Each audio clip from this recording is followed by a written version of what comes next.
Hello, my name is Caroline. I'm a nurse educator. Hi, my name is Jency. I'm a nurse educator with St. Luke's as well. So thanks for coming. We are here on the Prostate Health Seminar at St. Luke's. We appreciate you guys here. We'll be discussing today what prostate cancer is and how we can prevent it.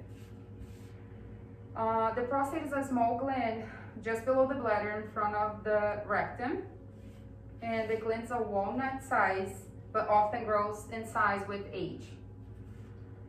The function of the prostate glands is to produce seminal fluid and regular bladder control. Now that we know what the prostate is, let's discuss some statistics.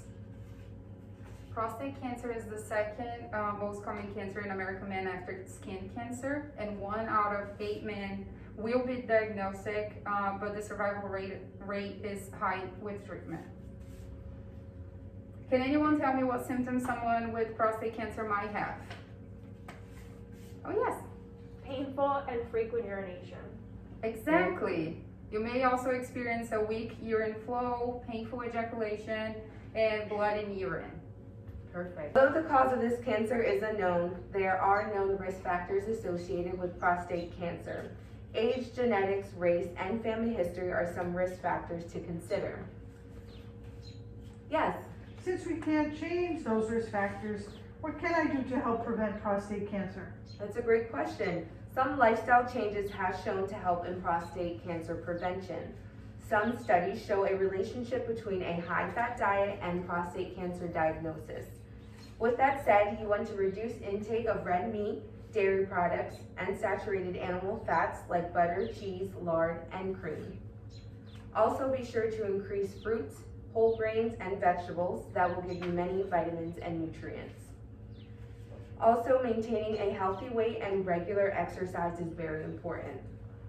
And lastly, regular medical care for early detection is one of the most important things that you can do for prostate cancer prevention.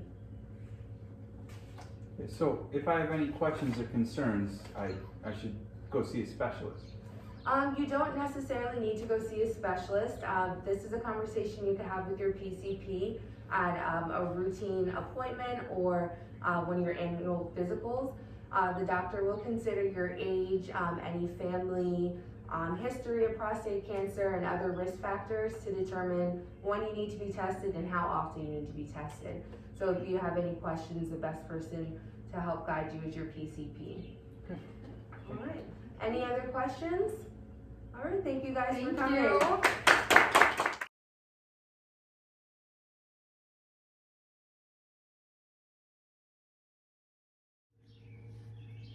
Hello, Mr. and Mrs. Dan.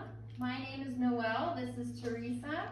I understand this is your first visit here with the urologist following some concerning findings on your recent blood work with your primary care physician. As we discuss your care, I invite you and your wife to be active participants in your care and ask questions along the way should you have any. I see here you had an elevated PSA. I would like to explain a little more about what this test means. The PSA is a blood test which stands for prostate-specific antigen. This is a protein produced by normal as well as malignant cancer cells of the prostate gland. Okay. Mildly elevated PSA levels do not always suggest prostate cancer, but many prostate cancers are discovered through an abnormal PSA. Alternatively, a PSA can be found to be elevated in things like age, after long bike rides, constipation, or recent ejaculation. In your case, the PSA was moderately elevated. That combined with your coinciding symptoms is cause for concern. Prostate cancer can have no symptoms in the early stages, but I understand that you had some concerning symptoms today on your H&P. Yes. So I see on your exam that you had a digital rectal exam, which revealed your prostate felt hard and asymmetric. I also see that you complained of urinary hesitancy, nocturia, and you are feeling anxious. The combination of your elevated PSA and symptoms that you are presenting with, there is additional testing needed. Because a PSA and an H&P is not a definitive diagnosis for prostate cancer, we will need to order additional testing. An MRI of the pelvis can provide a visualization, and the biopsy of the prostate tissue is necessary to confirm a diagnosis of prostate cancer. The biopsy is often performed by way of a transrectal ultrasound procedure, abbreviated as TRUS, where a probe on the ultrasound allows the doctor to look for concerning areas or abnormalities of the prostate.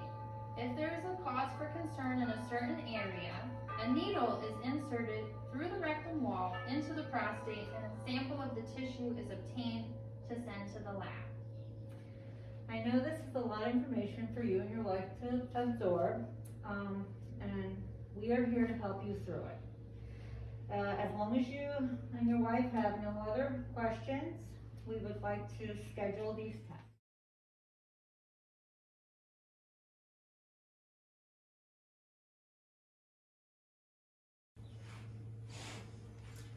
Good afternoon, Mr. and Mrs. Dan. How are you doing today?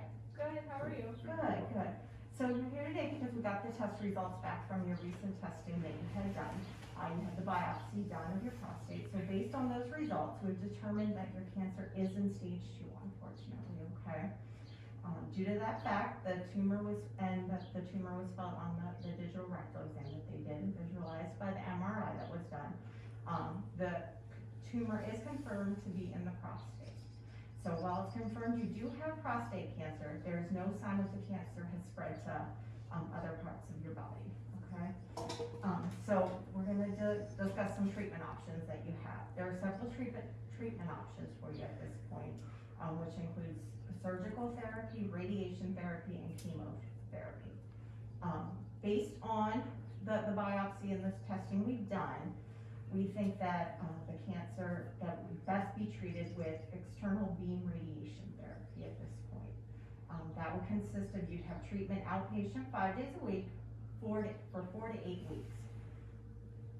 What are some side effects? So with side effects for it, okay. So with this procedure and with any, different types of treatment, there's always some side effects. The most common side effects are skin dryness, redness, irritation, gastrointestinal issues, some diarrhea, abdominal cramping, that type of thing, urinary tract symptoms, maybe some blood in your urine. Fatigue is also a big concern with the radiation. Any other questions that you might have? No. Okay.